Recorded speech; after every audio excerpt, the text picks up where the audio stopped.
कुन्देन्दुशङ्खदशनम् शिशुगोपवेशम् इन्द्रादिदेवगणवन्दितपादपीठम् वृन्दावनालयमहम् वसुदेवसूनुम् नवजलधरवर्णम् चम्पकोद्भासिकर्णम् विकसितनलिनास्यम् विस्फुरन्मन्दहास्यम् कनकरुचिदुकूलम् चारुबर्हावचूलम् कमपि निखिलसारम् नौमि गोपीकुमारम्। भगवान की कृपा हम पर है, ये तो सत्य है, सिद्धांत की बात है। भगवान की कृपा अनंत है, असीम है, अपार है, नित्य है, निर्बाध है और सबके लिए है। उस कृपा से हमें जो लाभ नहीं मिल रहा है, इसका प्रधान कारण यही कहा जाता है कि कृपा में हमें विश्वास नहीं है। ये भगवान ने साफ शब्दों में कहा, बिना किसी हिचक के, सुहृदं सर्वभूतानां ज्ञात्वा माम शान्तिमृच्छति। समस्त भूत प्राणियों का किसी भक्त के भगवान सुहृद हूँ, किसी भक्त पर कृपा करें, अभक्त पर न करें, किसी पुण्यात्मा पर कृपा करें, पापात्मा पर न करें, देवता पर कृपा करें, मनुष्य पर न करें, पुरुष पर करें, स्त्री पर न करें, ऐसी कोई भी इसमें बाधा नहीं है, कोई कैद नहीं है। सर्वभूताना, समस्त प्राणियों पर, जो भी प्राणी है, केवल मनुष्य ही नहीं, प्राणी मात्र पर भगवान का स्वाभाविक सहज सौहार्द है। माने वो सब पर बिना ही कारण कृपा करते हैं, और कृपा ही नहीं करते, प्रेम करते हैं। कृपा की अपेक्षा भी प्रेम का सामीप्य और अधिक है। कृपा में तो कभी अकृपालु भी हो सकता है आदमी किसी कारणवश, पर जहाँ सौहार्द है, जहाँ हृदय में वेदना होती है, वहाँ पर भूल नहीं होती। तो भगवान की कृपा सब जीवों पर समान भाव से नित्य निरंतर है, ये भगवान ने स्वयं कहा। और दूसरी बात भगवान ने ये कही कि इस कृपा को, ये जो मेरा सौहार्द है, ये जो मेरा प्राणी मात्र के प्रति जो प्रेम है, इस बात को, इस प्रेम को जो जान लेता है, तो जानते ही उसको शांति मिल जाती है। तो ये भगवान के वाक्य हैं, तो भगवान के वाक्य मिथ्या है नहीं। भगवान जो कुछ कहते हैं, या तो हम उसका अर्थ नहीं समझे, और या जैसा भगवान कहते हैं वैसा हम बने नहीं। तो इसमें सबसे बड़ी चीज जो बीच में आई वो जातवा है, जातवा। ये भगवान सबके सुहृद हैं, इस बात को हमें जानना चाहिए। किसी के कोई मुकदमा लगा हो, किसी पर कोई विपत्ति आई हो लौकिक, और यदि राजा की बात अलग रही, हमारे प्रेसिडेंट आजकल पंडित जी महाराज हैं, उनकी बात अलग रही, जिले का कलेक्टर यदि कह दे कि हम तुम्हारे मित्र हैं, हम तुम्हारा भला करने पर तत्पर हैं, तुम डरो मत, तो जितना भी वो विपत्ति का भय होगा, वो कलेक्टर की इस वाणी से, उसके आश्वासन से मिट जाएगा और हमें शांति मिल जाएगी, स्वाभाविक। और यदि किसी को नेहरू जी चिट्ठी लिख दें आज कि भाई तुम किसी प्रकार से घबराओ मत, हम तुम्हारे हैं, तब तो फिर संदेह रह ही नहीं जाए, फिर तो तमाम हमारा काम बन गया। ये लौकिकता में भला नेहरू जी भूल भी जा सकते हैं, नेहरू जी के विचार भी बदल सकते हैं, परंतु परमात्मा इनका मत नहीं बदलता। ये भगवान ने कहा कि मेरा जो मत है वो नित्य मत है। भगवान का स्वभाव नहीं बदलता। भगवान का धर्म नहीं बदलता, वो जैसे हैं वैसे ही हैं और वैसे ही रहेंगे। तो सुहृदम सर्वभूतानां ज्ञात्वा माम शांति मृच्छति, इसमें जो भगवान ने कहा कि मैं समस्त प्राणियों का सुहृद हूं, इस बात के जान लेने पर शांति मिल जाती है। तो अगर हम जान लेते भगवान की हम पर बिना कारण अहेतु की कृपा है, भगवान हम पर अकारण स्नेह करते हैं, ये बात हम जान लेते तो क्या होता, हम उनके चरणों पर लुट पड़ते।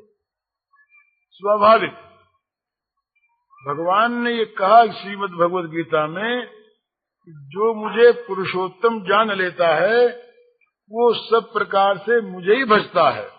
सर्वविद भजति माम सर्वभावेन भारत। तो हम उन्हें पुरुषोत्तम जान लेते, हम उन्हें कृपालु दयालु कृपा सागर जान लेते और समझते कि वो हम पर उनकी बड़ी कृपा है। तो हमें एक बात बहुत ध्यान में रखने की है, किसी भी अपने से बड़े अपने से महान शक्ति वाले के प्रति अगर हमारा विश्वास हो जाए कि वो हमारा है, उसकी हम पर बड़ी कृपा है, बड़ा उसका स्नेह हम पर है, तो स्वाभाविक चिंता और भय दूर हो जाते हैं। और ये स्वयं भगवान कहते हैं। तो चिंता और भय भगवान को अपने ऊपर कृपा करने वाला मानने पर भी यदि रहते हैं, चिंता और भय रहते हैं, तो स्वाभाविक सिद्ध होता है कि भगवान हम पर कृपा कर रहे हैं, कृपालु हैं। इस बात को हमने जाना नहीं, सुना है, पढ़ा भी है, पर जाना नहीं। जानने के बाद तो स्वाभाविक प्रभाव होगा। तो आपके पहले प्रश्न का उत्तर सहज में ये है सीधा कि भगवान की कृपा को हमने जाना नहीं, उस पर विश्वास नहीं, यही हमें दृष्टि न मिलने में, कृपा का ठीक ठीक लाभ न मिलने में बाधा है, कारण है। दूसरी बात रही महात्माओं की। तो यद्यपि महात्मा अकारण कृपालु होते हैं, और महात्माओं की बात तो मैं इसलिए नहीं कहता, यहाँ पर आप लोगों में भ्रम हो रहा है, कईयों में, सबको तो नहीं है कि ये महात्मा है। और अब मैं कहीं महात्मा की महिमा कहूँ तो मैं मेरी महिमा कहूंगा आपसे। प्रकारांतर से चाहे नाम में नारद जी का लूं, नाम सुखदेव जी का लूं, समझे, तो इसलिए उस रूप में तो कहना नहीं है, लेकिन महात्माओं की महिमा ये बता देनी है आपको कि ऐसा सुना है मैंने, यदि हम किसी महात्मा को ठीक ठीक महात्मा मान लें और वो यदि महात्मा है तो हम महात्मा हो जाएंगे। ये या महात्मा से भी महात्मा का जो कुछ फल मिल रहा वो मिल जाएगा। जैसे ये नियम है कि लोहा अगर पारस को छू जाता है तो सोना बन जाता है। तो यदि पारस भी है और लोहा भी है और छू भी गया तो सोना बन ही जाएगा। उसमें अगर सोना नहीं बनता तो तीनों में कोई न कोई कसर कहीं पर है। हम जिसको महात्मा मानते हैं वो चाहे महात्मा नहीं है, और हम अपने को लोहा मानते हैं अधिकारी, हम चाहे वो लोहा नहीं है, या हमारा स्पर्श नहीं हुआ है। ये एक सहज युक्ति है कि महात्मा भी हो और महात्मा का स्पर्श भी प्राप्त हो जाए, और हम महात्मा को महात्मा मानते भी हों और हमारा ये लोहापन दूर न हो जाए, ये होता नहीं। इसलिए वहां पर भी यही बाधा है कि हमने महात्मा को महात्मा या तो समझा नहीं, और या जिसको महात्मा मानते वो महात्मा है नहीं, और या हमने उसका स्पर्श किया नहीं, तो जंग उतारना पड़ेगा। जंग उतारना होगा, वो जो जंग ही व्यवधान हो गया बीच में, तो स्पर्श नहीं होने दिया। तो ये, और फिर आप लिखते हैं कि तिल की आड़ में पहाड़ कैसे बताया, तो ये तो बिल्कुल सीधी बात है। जब भगवान कहते हैं कि मुझको सुहृद मानते ही शांति मिल जाएगी, तिल जैसी बात है, और शांति हमें मिलती नहीं तो हमने उनको माना नहीं। मान लेंगे तो मिल जाएगा, भगवान की तो कृपालुता ऐसी ही है।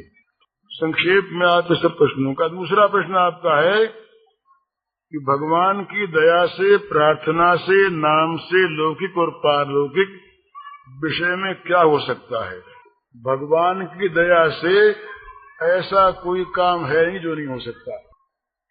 भगवान की दया से ऐसा कोई काम है नहीं जो नहीं हो सकता। जिसको हम असंभव मानते हैं, कर्तुम अकर्तुम अन्यथा कर्तुम समर्थ जो है, उसी का नाम भगवान है। जो सब कुछ कर सके, जो सर्वशक्तिमान हो, उसका नाम भगवान है। और उसकी अगर हम पर दया है या उसकी हम प्रार्थना करते हैं विश्वास पूर्वक, या उसका हम नाम लेते हैं विश्वास पूर्वक, तो लौकिक पारलौकिक कोई कार्य हो वो संपन्न हो जाता है, इसमें संदेह की बात नहीं है। परंतु लौकिक कार्य के लिए प्रार्थना करना, लौकिक कार्य में भगवान की दया का प्रयोग करना, ये मूर्खता है, ये बहुत छोटापन है। और इसमें एक बड़ी भारी दूसरी दोष की बात यह है कि जहां हम लौकिक कार्य के लिए भगवान की प्रार्थना करेंगे, उस कामना की पूर्ति को हम भगवान से चाहेंगे, वहाँ एक महत्व की बात समझने की यह है कि हमारी दृष्टि में वहाँ भगवान बड़े नहीं हैं। हम जिस विषय को चाहते हैं कामना की पूर्ति के लिए, वो विषय महान है, वो हमारा साध्य है, और भगवान उसके साधन है। भगवान उसमें साधन है, साध्य नहीं। यदि मान लीजिए किसी कारण से भगवान ने हमारी मन की इच्छा, मनोरथ को नहीं पूर्ण किया कुछ समय तक, और किसी ने कहा करके कि भाई भगवान की प्रार्थना में रखा क्या है, ये सब तो बिल्कुल व्यर्थ की बात है, फालतू बात है। तुम तो बटुक भैरव की उपासना करो और उसमें अमुक अमुक बलि लगती है, वो दो तो काम हो जाएगा। तो हमें तो चूंकि आवश्यकता उस वस्तु की है ना, इनकी तो है नहीं। इन्होंने काम नहीं किया तो दूसरा सही, तो बटुक भैरव की उपासना में लगे, इससे भी नहीं सिद्धि हुई तो तीसरा ये कहेगा कि देखो भाई सीधी सीधी बात है ना। कि हमारे पास कुछ दिनों पहले एक कलकत्ते से सज्जन आए थे, उन्होंने कहा कि कलकत्ते में आजकल एक रोजगार अच्छा है। तुमने कहा क्या रोजगार है? कहा कि ये जहाज जहां खड़े होते हैं उन जहाजों की जेटियों पर माल पड़ा रहता है, जाने वाला भी आया हुआ भी।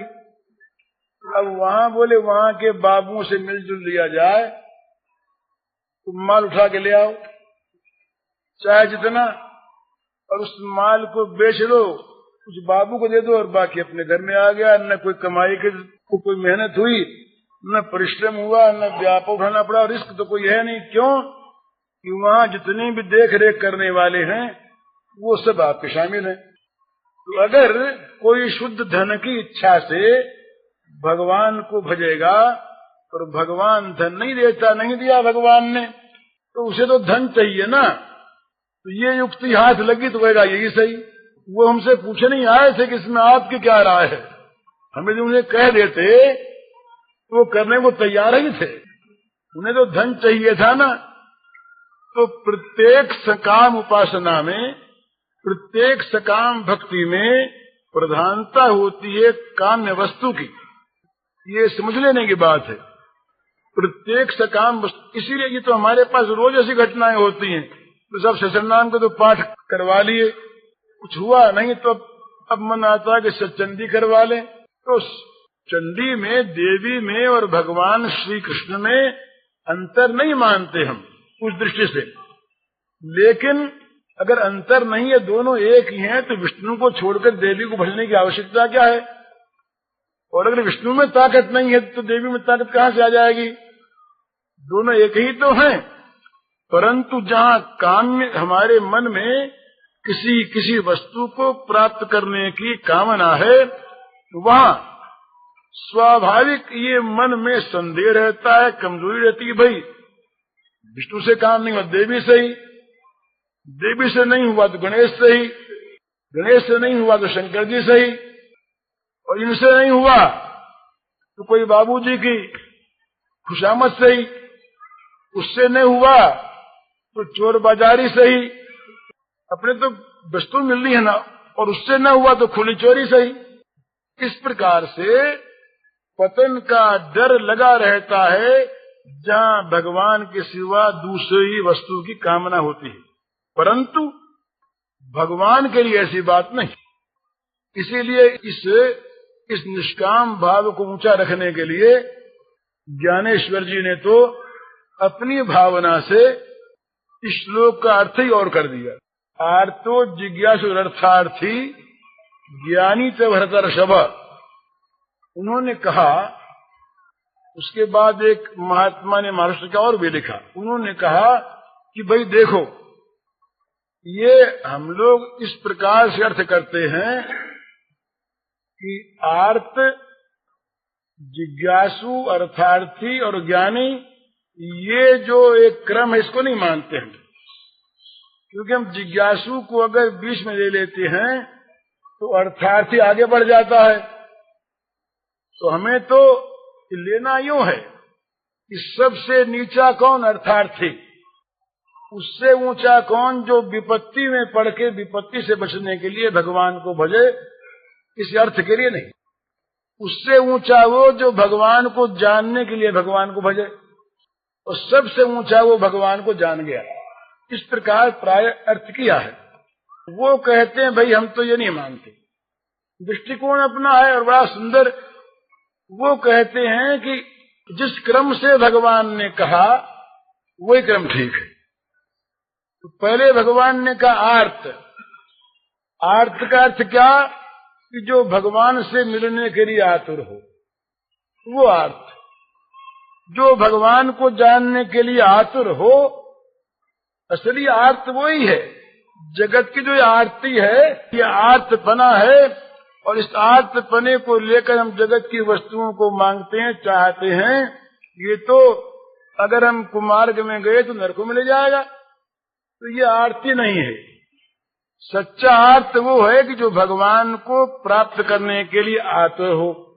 आतुर हो तो उसके मन में आता कि भगवान कैसे मिले, कहाँ मिले, जाने। तो ये भगवान को जानने की जो मन में तीव्र पिपासा है, इसका नाम है जिज्ञासा। जिसमें ये जिज्ञासा है वो जिज्ञासु है। नवीन अर्थ है ये। जिसमें ये जिज्ञासा है वो जिज्ञासु है। आर्त है भगवान को प्राप्त करने के लिए, आतुर है। अब नहीं मिले तो पूछता है कैसे मिले, कहाँ मिलेंगे, और ये आरती होती है। जब आर्त मनुष्य होता है किसी वस्तु के लिए तो कहाँ मिले खोज करता है। सब करते हैं। तो जानने की इच्छा जब हुई भगवान को तीव्र आर्त होने के कारण से, तब वो जिज्ञासु हो गया। अब रहा अर्थार्थी। तो कहते हैं कि हम जिसको जगत में अर्थ मानते हैं ये तो अनर्थ है, तो भक्ति से अर्थ को क्यों चाहेगा? ये तो अर्थाख्यम अनर्थ है। इसका नाम तो अर्थ है और है अनर्थ। ये प्रत्यक्ष हम देखते हैं, ये सबका अनुभव है, और ये सारे संतों की घोषणा है। श्रीमद् भागवत में आया कि ये जो अर्थ है, ये तो इसका नाम ही अर्थ है ये अनर्थ। तो अनर्थ को अर्थ अगर भक्त माने तो भक्त कैसा हो? तो कहते हैं कि जो परम अर्थ भगवान है, भगवान ही अर्थ है और सब अनर्थ है। तो वो जो जिज्ञासु है वो उसका रूप क्या है? वो केवल सारे अर्थों को छोड़कर वो भगवत रूप अर्थ का अर्थी है। तो आज तो जिज्ञासु अर्थार्थी और भगवान को जान गया, जान के प्रेम करता है, तो वो ज्ञानी है। इसलिए सकाम भाव का विरोध करने वाले महापुरुषों ने तो इस प्रकार से कहा कि भक्त जो है वो आर्त और अर्थार्थी भक्त को, जो जगत के पदार्थों के लिए आर्त होता है, अर्थार्थी होता है, उसको तुम भक्ति नहीं मानते। तो चाहे इनकी ये ऊंची भावना बड़ी सुंदर है, दूसरे भी हो सकते हैं कि 4 प्रकार है ना, 4 प्रकार है। कोई भगवान को परम अर्थ मान के भजता है, कोई भगवान की प्राप्ति के लिए आतुर है इसलिए भजता है, कोई भगवान को जानना चाहता इसलिए भजता है, तो जान इसलिए भजता है। प्रकार सब लग सकता है, प्रकार में कोई आपत्ति नहीं। तो चारों एक में भी हो सकती है, भक्ति चारों में हो सकती है। तो कहने का मतलब ये कि जहां तक हमारे मन में किसी दूसरी वस्तु को प्राप्त करने की कामना है, चाहे वो धन हो, स्वास्थ्य हो, शरीर हो, पुत्र हो, पत्नी हो, पति हो, मान हो, कीर्ति हो, यश हो, स्वर्ग हो, परलोक हो, दिव्य धाम हो, कोई हो, जहां तक हमें किसी वस्तु को प्राप्त करने की इच्छा है, कामना है, वहां तक प्रधानता उस काम्य वस्तु की है, जो उसके लिए साधन है उसकी नहीं। तो इसलिए इसमें डर है। परंतु भगवान के लिए लौकिक पारलौकिक कोई विषय अप्रीतिकर नहीं है।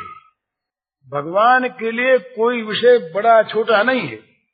वो तो भक्त के हृदय के विश्वास को देखते हैं। विश्वास पूर्वक जिस भक्त ने भगवान की को माना, उसकी प्रत्येक आवश्यकता को भगवान पूर्ण करते हैं, चाहे वो आवश्यकता छोटी झोपड़ी की उसकी हो और चाहे वो आवश्यकता उसकी वैकुंठ की प्राप्ति की हो। उनके लिए छोटा बड़ा काम नहीं। छोटा बड़ा काम जो है ना, ये हम लोगों के लिए है। बल्कि एक और बात है, और वो विशेष प्रेम की बात है। भगवान के लिए छोटा काम या बड़ा काम है। सारे विश्व को, अनंत ब्रह्मांडों को अपने संकल्प में धारण करने वाले भगवान यदि गोवर्धन पहाड़ को उठा लें, इसमें क्या उनके लिए आश्चर्य की बात है। जिनके संकल्प में अनंत ब्रह्मांड विधृत हैं, वे भगवान यदि किसी पहाड़ को उठा ले अंगुली पर, तो बड़ी बात हम लोगों के लिए तो बहुत है, उनके लिए क्या है। पर बड़ी बात उनके लिए वो है कि वो भगवान, अनंत कोटि ब्रह्मांडों को उठाने वाले भगवान, छोटा सा पीड़ा नहीं उठा सकते। ये महत्व है। ये महत्व है क्योंकि यहाँ पर भगवान प्रेम परवश होकर के और इस श्रुति का स्वरूप यहाँ पर प्रत्यक्ष कराते हैं। अनुरणीयान महतो महियान। महतो महियान तो उनको सब जानते हैं, तो स्वरूपगत अनुरणीयान, अनु छोटे में छोटे बन जाते हैं भगवान। स्वरूप से भी, क्रिया से भी, आचरण से भी ये भगवान की महत्ता है।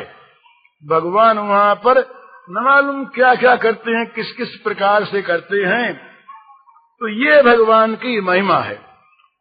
तो भगवान किसी का, भगवान ने, हमारे माधव दास जी एक भक्त रहे, उनका तो शौच धोते थे वो। ये भगवान का करने का काम थोड़ा ही है, पर और उसने चाहा भी नहीं। भगवान की जो एक बाण है ना, ये सिद्धांत युग क्षेमम वहाम्यहम्, ये तो भगवान को तो हमेशा कहता रहे कहीं, तब बचता है आदमी भगवान की सेवा से। भगवान, ये उल्टी सी बात है। हम लोग मानते हैं कि भगवान नीच सेवा हमारी नहीं कर सकते, बहुत बड़े हैं, और भगवान से हमको बार बार कहना पड़ता कि भगवान हमारा ये काम करो, ये काम करो, वो काम करो, वो काम करो। पर भक्तों को ये दिखता है कि उनसे बचना मुश्किल। वो आगे से आगे ऐसा काम कर रखते हैं। तो सच्ची बात मैं कहता हूँ, ये हमें पता नहीं है कि जगत में कौन शक्ति कब क्या काम कर रही है। वो भागवती शक्ति, उसके मैं उदाहरण दूं आपको। मेरे पास एक आदमी था, उसका नाम था हरिराम ब्राह्मण। सच्ची घटना सुनाता हूं मैं आपको। और वो वहां पर बंबई में रुई के पाटिये पर दलाली करता था। ये बात है कोई 30 वर्ष 32 वर्ष की बात होगी। वो रहता था मेरे पास, तो मैंने उससे कह रखा था मित्रता के नाते एक दूसरे मित्र के लिए कि भाई इस समय वो मित्र नुकसान में है, तो उसका काम तुम मत करवाना।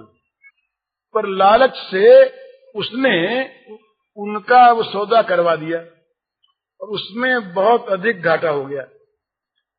शनिवार की बात है, सोमवार को उसका भुगतान होना है। तो शाम को मेरे पास आया, रोने लगा। तो मैंने उनसे पूछा कि भाई क्या बात है। उसने कहा कि आपने तो रोका था और मैंने बात मानी नहीं और मैंने काम करवा दिया। मेरे पास उतने रुपए थे नहीं। तो मैंने कहा भाई मेरे पास रुपये है नहीं, अब मैं क्या करूं। बोले तो उसने कहा मैं क्या करूं। मैंने कहा रो तू क्या करे, अब तूने क्यों काम करवाया।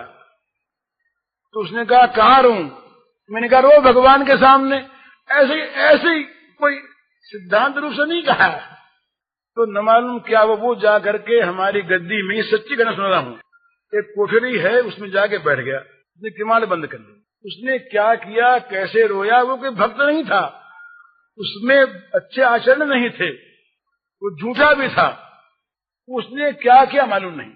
मैं बाहर बैठा, इतने में मेरे पास एक सज्जन का टेलीफोन आता है। वो अभी हैं, उनका फोन आता है कि भाई जी घूमने को जाएंगे क्या। मैंने कहा हाँ चलेंगे। तो बोले मैं कार लेके आता हूँ, आप रहिएगा। वो कार लेकर के आए, मैं उनके साथ घूमने गया। बेलाड पीरियड था उस समय, ये मेरीन ड्राइव नहीं बना था। तो उधर हम लोग गए, घूम घाम करके रात को 8 बजे लौटे। जब वो मोटर से मैं उतरने लगा तो वो मुझसे पूछते हैं कि वो हरिराम कहाँ है आजकल। तो वो तू उनको याद आया। मैंने बात नहीं चलाई और मेरे मन में वो याद भी नहीं था, भूल गया था और बातों में। तो मैंने कहा वो रो रहा है बैठा ऐसे ही। तो उन्होंने कहा क्यों रो रहा है। तो मैंने कहा भाई ऐसी बात हो गई। अब वो बड़े पैसे के लिए मरने वाले आदमी थे धनी। उन्होंने कहा मुझसे कि भाई जी सवेरे आदमी भेज दीजिएगा, चेक मंगवा लीजिएगा। मैंने कहा चेक क्यों, इस बात का देते हैं आप। उन्होंने कहा मेरे मन में आ गई। मैंने कहा इसके बदले में कुछ नहीं मिलेगा आपको, और रुपया आवे ना आवे, रुपया आने की उम्मीद बहुत कम। तो उन्होंने कहा कि रुपया आने की उम्मीद हो ना हो, चेक मंगवा लें। वो तो इतना क्या करके गए। वो रकम मामूली नहीं थी, बहुत बड़ी रकम थी। दूसरे रात को हम लोगों ने, बेचारे कुछ 1-2 मित्र और थे, उनसे पूछा कि भाई क्या करें। रुपया उनसे मंगा लेना, उनके प्रेम का दुरुपयोग करना है, ऐसी भी भावना मन में आई। तो बात हुई तो एक सज्जन ने, हमारे मित्र थे, उन्होंने ये कहा कि भाई जी द्रौपदी का चीर भगवान ने बढ़ाया था, आप इसमें ना करने वाले कौन होते हैं। ये बात हुई। जिन सज्जन को घाटा लगा था उन सज्जन ने क्या किया, उसे जब ये मालूम हुई, उन्होंने हैंड नोट लिखा और मकानों के पट्टे साथ दे करके भेजे ईमानदारी से।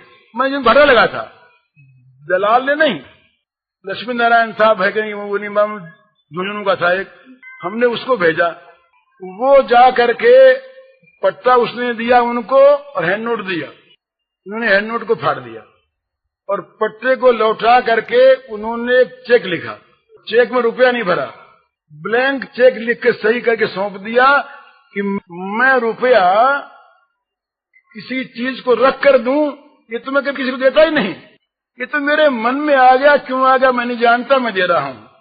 भाई जी से कह दो कि जितना रुपया चाहिए उतनी रकम भर ले और निसंकोच बैंक से मंगवा ले। ये मैं पट्टा नहीं चाहता। पट्टा लौट ही आया, हैंड नोट फट गया, रुपया मंगा लिया गया, पेमेंट हो गया और 2 महीने बाद उसने कमा लिए रुपया उनको वापस हो गया ब्याज समेत। अब ये कोई पूछे तो उनको किसने भेजा मेरे पास, वो नहीं आते, कोई रोज आते ही नहीं थे। उन्होंने हरिराम का नाम क्यों लिया, क्या जरूरत थी? मैंने पढ़ा है, एक बड़े अच्छे विश्वासी ईश्वर के हैं, उसका नाम है मिस्टर मुलर, इंग्लैंड में है, अभी है, जीवित है। उन्होंने, वो बड़े भगवत विश्वासी हैं, उन्होंने एक किताब लिखी है, अपनी घटनाएं लिखी हैं। वो लिखते हैं, एक घटना में एक जगह पर संतरा नहीं होता था, और संतरा वहां से बहुत दूर दूर मिलता था कहीं।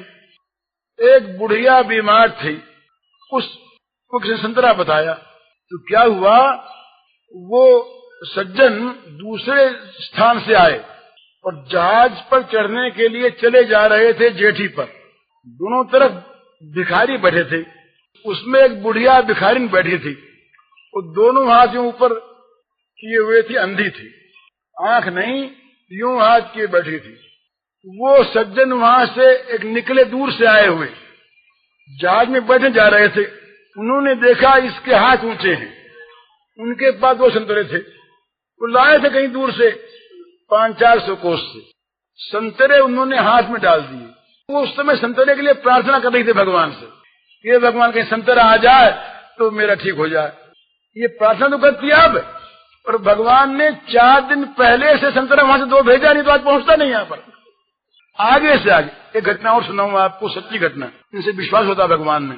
कलकत्ते वाले जानते होंगे सर कैलाश चंद्र बोस को, डॉक्टर कैलाश बाबू जानते होंगे लोग। ये कैलाश बाबू की अपनी कही हुई बात है।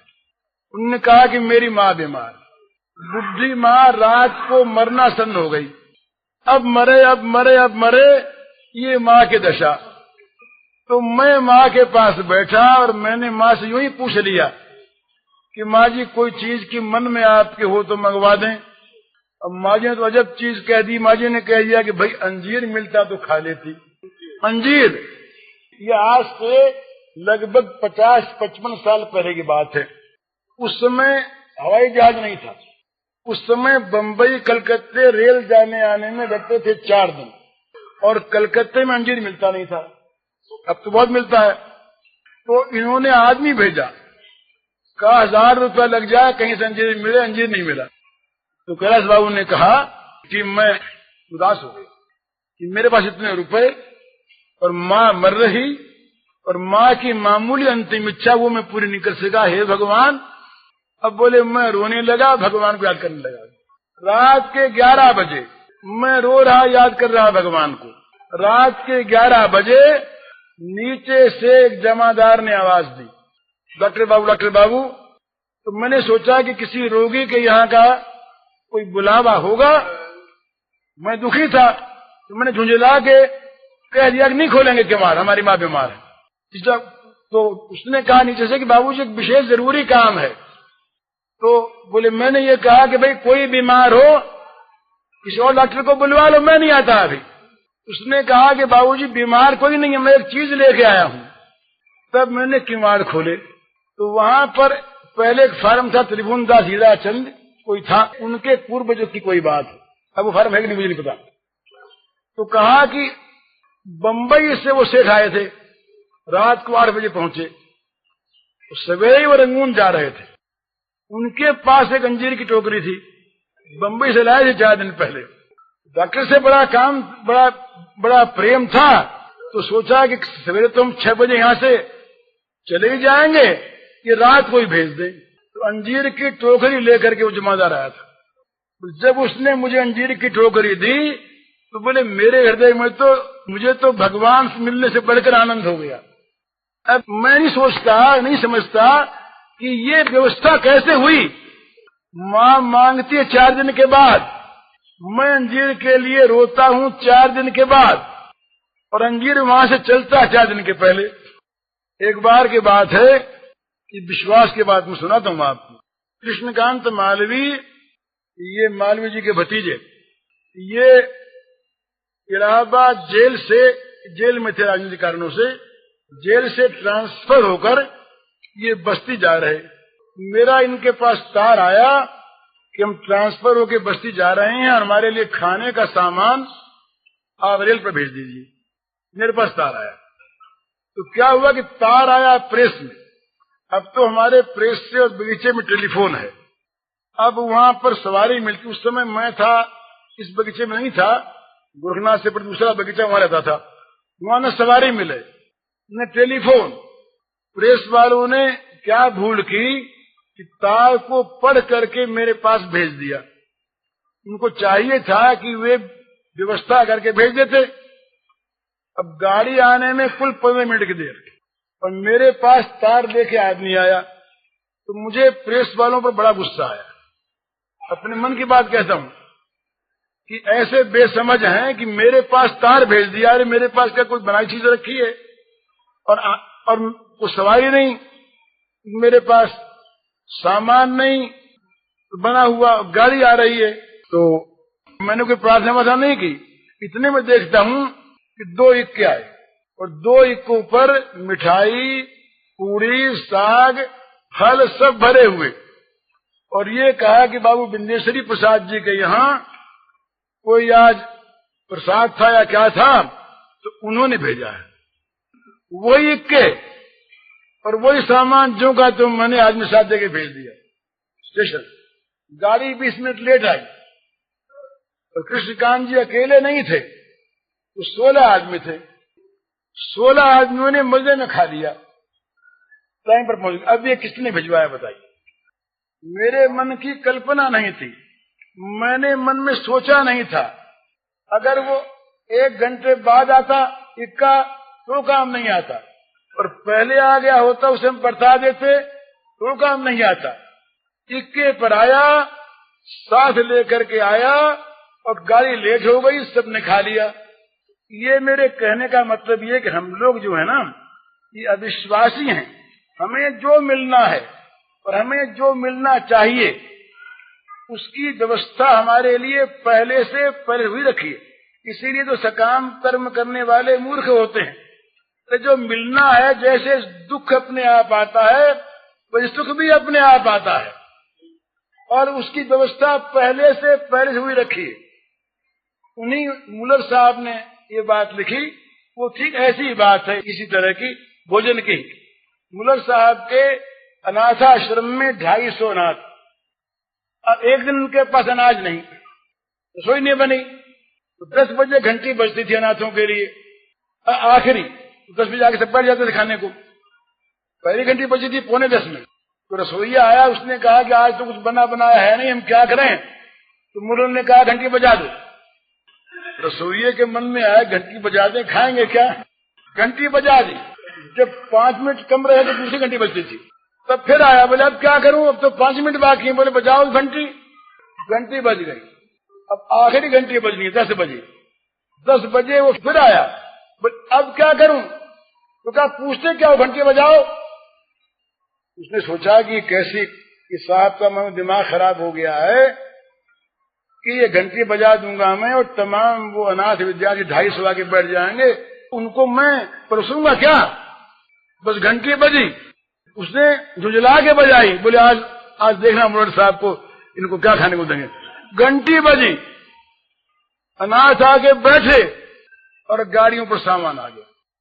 उसने ये बताया कि अमुक होटल में पार्टी थी आज, वो पार्टी किसी कारण से नहीं हुई, तो हमारे मालिक ने ये कहा कि भाई 10 बजे से पहले ले जाओ वहां पर, तो काम आ जाए।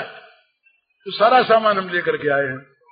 तो जो का तो सामान परस दिया गया, सबने खा लिया। बताइए ये व्यवस्था किसने की? हमने की, उसने की, मुलर साहब ने की। तो अगर हम भगवान पर विश्वास करें, ऐसी घटनाएं मेरे जीवन में कई घटी, उन्हें कहने की आवश्यकता नहीं। तो इतना बता दिया ना, इतना बता दिया कि मेरे जीवन में ऐसी घटनाएं घटी हैं, बहुतों घटी हैं, सब जगह आप लोग घटी होंगी, हम लोग देखते नहीं हैं। तो भगवान से प्रार्थना करने की, कामना करने की आवश्यकता नहीं। अगर अब भगवान देखते हैं इसको अमुक चीज देने में इसका लाभ है, तो पैसे व्यवस्था करके दे देंगे। अगर भगवान देखेंगे कि न देने में इसका लाभ है, इसके बेइज्जती में इसका लाभ है, तो नहीं देंगे। दूर से हंसते हुए देखते रहेंगे कि इसकी दवा ठीक हो रही है कि नहीं हो रही। वो दवा देते हैं भगवान, कहीं वैसी कहीं वैसी। तो इसलिए भगवान धन भी देते हैं, भगवान आके नौकर का काम भी करते हैं, और भगवान धन को हर भी लेते हैं। तो भगवान सब कुछ कर सकते हैं, कृपा पर विश्वास करें। अब तीसरा प्रश्न है, सांप और बाघ के मुंह में भी भगवान की कृपा का दर्शन कैसे करें? यही बात भगवान ने कही है, मृत्यु सर्वहरश्चाहम। ये भगवान ने कहा कि मौत मैं हूं। अरे सांप और बाघ के मुंह में क्या है? मौत ही तो है, वो खा रहे हैं ना। तो ये समझे कि सांप और बाघ मुझे खा के समाप्त कर देंगे इस शरीर को, और मैं भगवान के धाम में जाऊंगा। बड़ी कृपा भगवान की कि मुझे अपने धाम में बुला रहे हैं। ये भावना अगर कर ले तो कृपा समझी कि नहीं समझी? अरे सांप और बाघ का मुंह तो मौत ही है ना। देख दुख का वेश धरे, मैं नहीं डरूंगा तुमसे नाथ। जहां दुख वहां देख तुम्हें मैं पकड़ूंगा जोरों के साथ। नाथ छिपा लो तुम मुंह अपना, चाहे अति अंधियारे में। मैं लूंगा पहचान तुम्हें एक कोने में जग सारे में। रोग शोक धन हानि दुख अपमान घोर यति दारुण क्लेश, सब में तुम सब ही है तुम में, अथवा सब तुमरे ही वेश। तुमरे बिना नहीं कुछ भी जब, तब फिर मैं किस लिए डरूं। मरण साज सज यदि आवो तो चरण पकड़ सानंद मरूं। मरण साज सज यदि आवो तो चरण पकड़ सानंद मरूं। दो दर्शन चाहे जैसा भी, दुख वेश धारण करनाथ। जहां दुख वहां देख तुम्हें मैं पकड़ूंगा जोरों के साथ। हे प्रभु, आप बाघ के मुंह में बाघ का मुंह बन करके आए हैं, आप सांप का जहर बन करके आए। ये प्रहलाद ने कही, जब सांपों ने डसा तब प्रहलाद ने कहा ये कि सांप में हमारे भगवान हैं। ये चीज वहां भगवान की कृपा इस प्रकार माने। भगवान के लिए प्राण छटपटाने क्यों कर लगे, उनकी एकांत लालसा कैसे हुई? ये बड़ा सुंदर प्रश्न है। सबके जीवन में यही बात आनी चाहिए। ये बात अगर आपके मन में ठीक प्रकट हो गई है तो आप बड़े भाग्यवान हैं। भगवान के लिए प्राणों में छटपटाहट कैसे पैदा हो, और भगवान के लिए एकांत लालसा कैसे हो, ये प्रश्न ही भगवत कृपा के सूचक है। अगर सच्ची बात है तो हमारे तो मनों में ये प्रश्न आता नहीं। हम तो ये प्रश्न रात दिन देखते हैं और मानते हैं, करते हैं कि ये भगवान कैसे हमारे संसार में हमारा काम तुम पूरा कर दिया करो, हमारा योगक्षेम खूब निभे, किस प्रकार से हमें जगत में सुख मिले, किस प्रकार से जगत की वस्तुएं हमारे पास रहें, किस प्रकार से और आ जाएं और बढ़ जाएं और मिल जाएं। हम तो यही चाह करते हैं। ये प्रश्न अगर उत्पन्न किसी के मन में हो जाए और वो अगर इस बात में संलग्न हो जाए कि मेरे प्राण है भगवान कब छटपटाएंगे आपको मिलने के लिए, ये साधन है, तो भगवान क्या करेंगे? भगवान थोड़ा सा देखेंगे कि भाई ये जो लिखता है कहता है, ये छटपटाहट ठीक चाहता है क्या, मन में ये बीमारी चाहता है क्या? ये बीमारी है। भगवान के अमिलन का जो ताप है, भगवान के न मिलने की जो वेदना है, ये वेदना सबसे बड़ी वेदना है। और ये वेदना जिसके हृदय में जागृत हो जाती है वो महान भाग्यवान है। ये हमारे वल्लभ संप्रदाय के महात्मा लोग तो कहते हैं कि भगवान से मिलने के लिए ताप की आवश्यकता है। जब तक हृदय में ताप नहीं होगा, भगवान के न मिलने की दुख की आग जल न उठेगी। और वो आग, भगवान के मिलन की आग, जब हृदय की सारी कामनाओं को, वासनाओं को, बाहरी सारी ममताओं को फूंक न डालेगी, तब तक भगवान नहीं मिलते। सच्ची बात। सारी कामना वासना, सारा ममत्व, ये भगवान को मिलने की कामना अगर खा जाए, आग लग जाए, और ये आग अगर सबको स्वाहा कर दे। उस दिन मैंने कहा था कड़ी चीज तो है भगवान का प्रेम उन्हीं को प्राप्त होता है कि जो सब कुछ जलाकर उसकी खाक को अंग में रमाकर उस खाक पर नाशा करते हैं, उनको भगवान का प्रेम मिलता है। जलाना नहीं पड़ता कुछ भी, जो अपनापन जो स्पर्श है उसको जला देना पड़ता है। ये मेरा, ये मेरा, ये मेरा, इस मेरे में आग लग जाती है। फिर मेरा न कोई रहे और न मेरा बनाने की चाह रहे। हम लोगों की तो ये बात है, हम लोग सारे जगत को खा करके भी फिर भी चाहते हैं और मिल जाए और मिल जाए। महाशनो महापापमा दिन वैरिणम, भगवान ने कहा ये जो कामना है ये महाशन है, इसको खाते खाते इसका कभी पेट भरता ही नहीं। इसलिए ये चाह आपकी बड़ी उत्तम है, और ये चाह अगर है तो भगवान इस चाह को पूरी करने के लिए बाध्य है। पर चाह भगवान देखेंगे और परखेंगे, चाह होगी तो पूरी कर देंगे। और बीच में अगर धन की चाह हो गई, बीच में अगर कहीं विपत्ति से छूटने की चाह हो गई, बीच में अगर उसके लिए कहीं चिट्ठी डालने की, लॉटरी फेंकने की चाह हो गई, जैसा लिखा था आपने हमको, तो भैया फिर भगवान नहीं मिलेंगे। भगवान अकिंचन वित्त है, अकिंचन नमो अकिंचन वित्ताय। जो अपने पास कुछ नहीं रखता उसके भगवान हो जाते हैं। और भगवान आश्चर्य कर्मणे हैं, भगवान के नाम आश्चर्य कर्मणे, जो काम कोई नहीं कर सकता, जिसको देख के मालूम होता कि जादू हो गया, तिलस्म हो गया, क्या हो गया, ऐसा काम भगवान कर देते हैं जादू की तरह से। परंतु भगवान करते हैं कब? जब एकमात्र भगवान पर ही मनुष्य निर्भर करता है, उनके लिए छटपटाता है, तब उसका भाग वो ले लेते हैं। ये इसका उत्तर सर। काम के पत्र में आपने लिखा था कि जो संसार में पड़े हुए महान दुख पाते रहते हैं, संशय भ्रम रूपी हजारों बिच्छू जिनको काटते रहते हैं, उनके सब प्रकार के दुख संत मिला देते हैं। ये बात तो ठीक है, संत लोग जो हैं दूर कर देते हैं उन दुखों को। तो इसमें यही बात है जो हमने कही थी पहले, आपको संत मिल जाए और मिलने पर अगर संत पर विश्वास हो जाए और संत के को सब कुछ अपना दे दिया जाए, धनवन नहीं, जो संत शिष्य से धन, स्त्री, मान इत्यादि मांगते हैं, वहां तो जरा संदेह कर लेना चाहिए। यद्यपि संत की सेवा में अगर हमारा धन लग जाए तो हमारे धन की सार्थकता है, परंतु मांगने वाले जो संत हैं, अभी आज दोपहर कोई एक दो भाई आए थे मेरे पास, कोई विद्यार्थी थे, उन्होंने ये बताया कि भाई एक कहीं संत आए और उन संत ने सबको बैठा लिया, सबको जल देते गए और कहते तुम हमारे चेले, तुम चेले तो तुम्हारा पाप हमने लिया, तुम चेले तुम्हारा पाप हमने, तुम चेले हमारा तुम्हारा पाप हमने लिया। और फिर उनसे सब कुछ मांगने लगे वो, और गांव वाले सब बोले उनकी कोपनी धो धो करके लोग पीने लगे।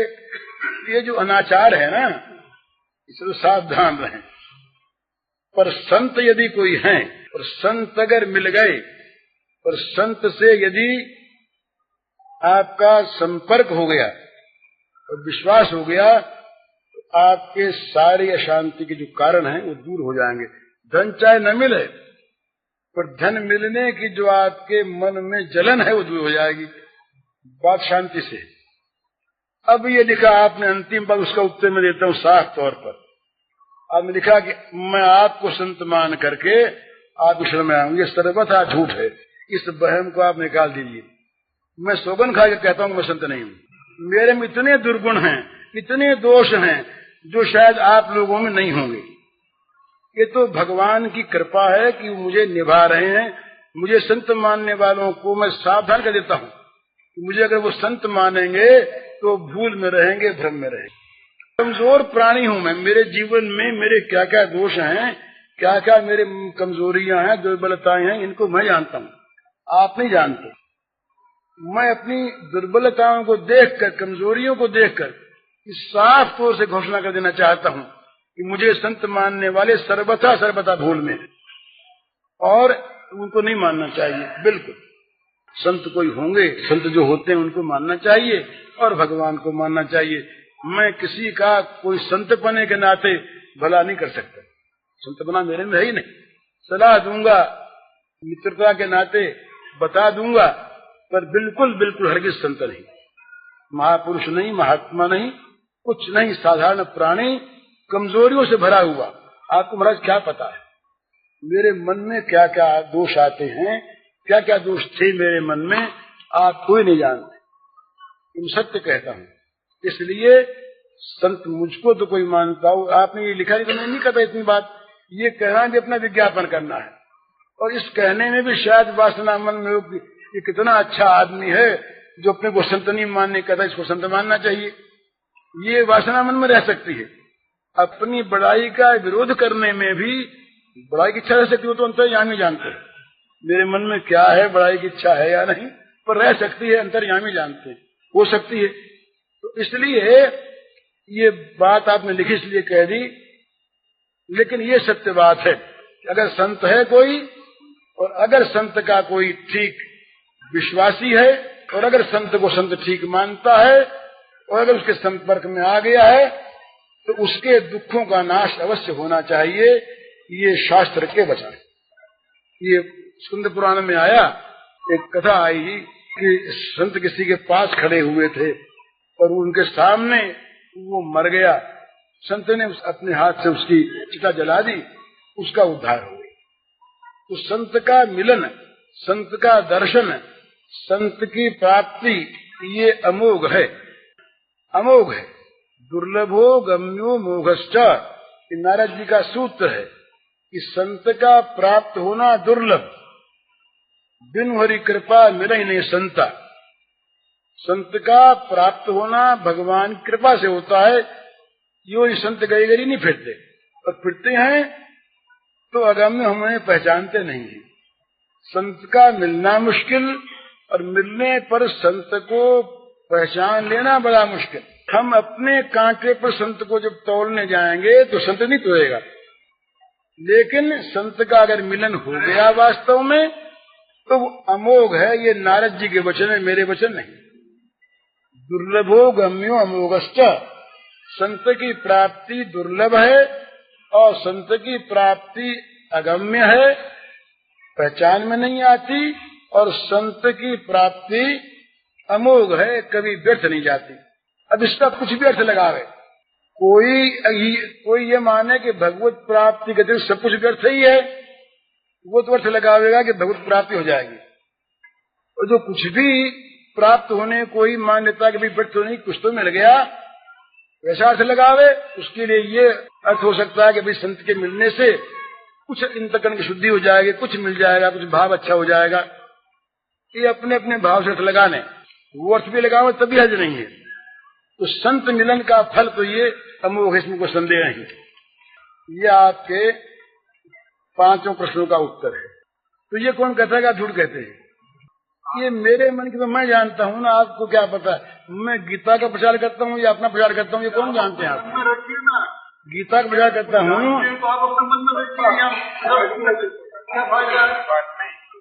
यदि आप श्रद्धा है तो देखिए आप खींचिए मत। देखिए ऐसी बात है, देखिए ऐसी बात है कि गीता का जो प्रचार करता है उसके लिए ऐसी बात है, पर गीता के प्रचार के नाम पर मैं अगर अपना प्रचार करता हूँ तो आप क्या पता है? ये मैं और कहता हूँ आपसे, आजकल बहुत जगह और बहुत स्थानों में भगवान के नाम पर व्यक्तित्व का प्रचार होता है।